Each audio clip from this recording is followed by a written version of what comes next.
In this video, I'm going to tell you why loneliness hurts so much. I'm going to tell you why loneliness is causing you pain and how to alleviate it.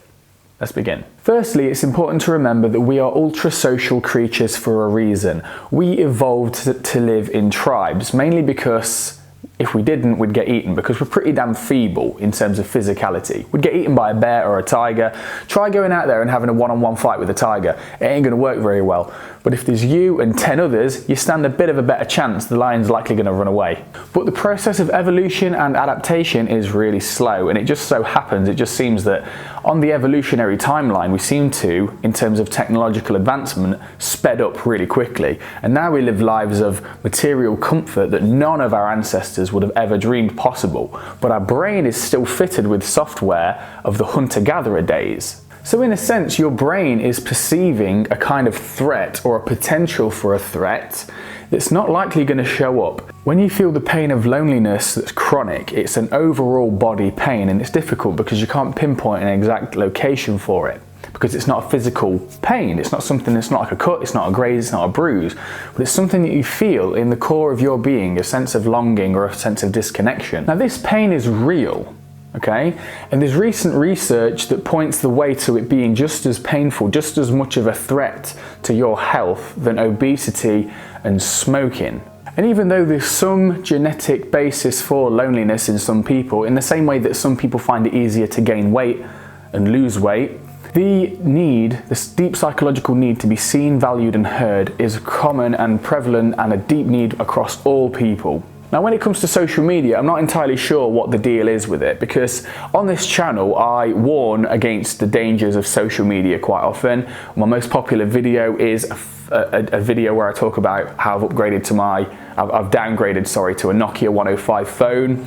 So social media is something that I'm really consciously, vividly aware of, but how this corresponds with loneliness is not entirely clear to me. One thing I will say though is social media, if it is used as a replacement for social interaction, or if it hinders a person's social skills, I can see how that's a serious problem. Social media simply can't meet our deeper needs, okay? So you're speaking to someone through a screen.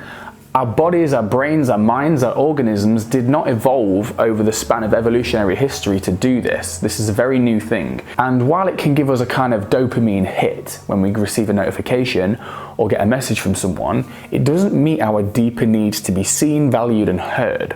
In the same sense that we have deep physiological needs for food, shelter, safety and sex, we have deep psychological needs for meaning, purpose and connection to other people. And what I see loneliness as, loneliness is the loss of connection. In some ways this explains why some people can be alone with themselves in solitude and not feel lonely, but feel a rich connection with their external world. And some people on their own, they wither like a dying flower. They struggle, they can't feel that connection with the external world. Loneliness is a loss of connection, so it stands to reason why sorting this out, healing these wounds, comes from reconnecting with the world. Now just like a yin-yang, you can do this on your own and you can do this with people, but I think both together forms a really powerful process. Now socially, you can learn social skills, you can attend meetups, you can attend groups, you can find what hobbies interest you and what interests really spark that feeling of life inside you, and you can go out there into the unknown, into the world, and see if you can find people who share those same views and those values. But here's the thing, that depends on your courage to show up as your real, flawed and imperfect self. Usually we're used to playing it safe socially because we don't want to look stupid or silly, we don't want to say daft things. But what you need to do is, when you turn up and you start interacting with people socially, it's a case of getting comfortable with being uncomfortable, which is actually a kind of paradox. It's important to remember that people don't connect with perfect people because we're all imperfect, aren't we? Often what we find is that people connect most closely to the vulnerable, rough edges in a person because it allows a person the space to bring that which they hide from the world out into the open, and we all long for that, and that's what connection is essentially. So have the courage, and developing the courage, the bravery to show up as your real, flawed, imperfect self despite the consequences. And when it comes to reconnecting with the world from a place of solitude, this comes from a more subtle and personal place, okay? It's not as simple as just going out and speaking to people and being yourself. This depends on feeling a connection and a home within the world that you inhabit. I personally have gotten a great deal of value out of reading.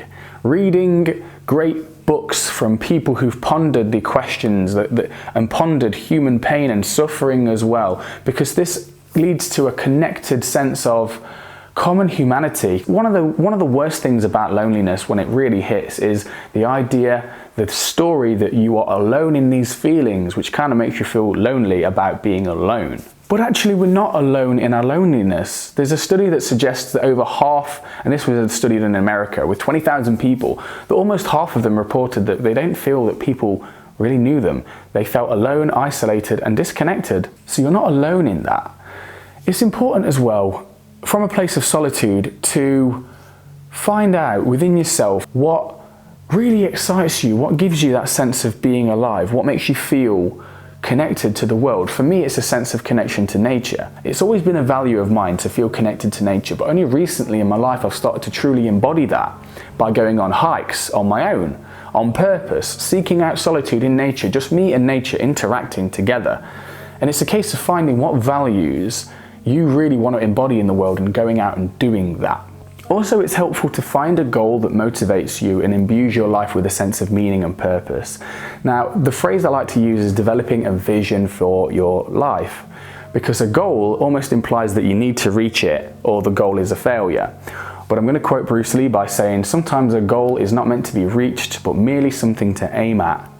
So, in order to recap this video, I'm going to say that we are ultra-social creatures. Technology has advanced rapidly and our brains are slow to catch up, so we're still operating on outdated software. We're still hunter-gatherers, neurologically speaking, and we're perceiving threats that aren't there when we're alone.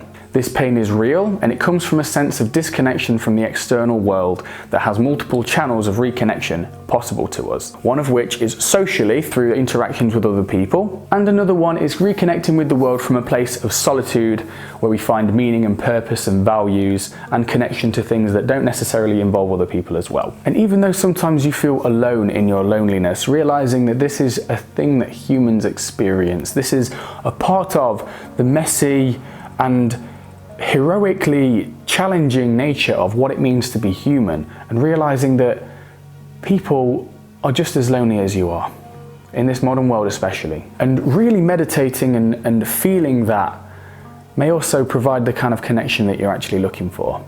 I have another video on loneliness right here, although I filmed it about 1.5 years ago from my smartphone, so it might be a little bit cringeworthy as well, but give it a watch. How do you handle loneliness? Pop a comment down below, and I'll see you in the next video.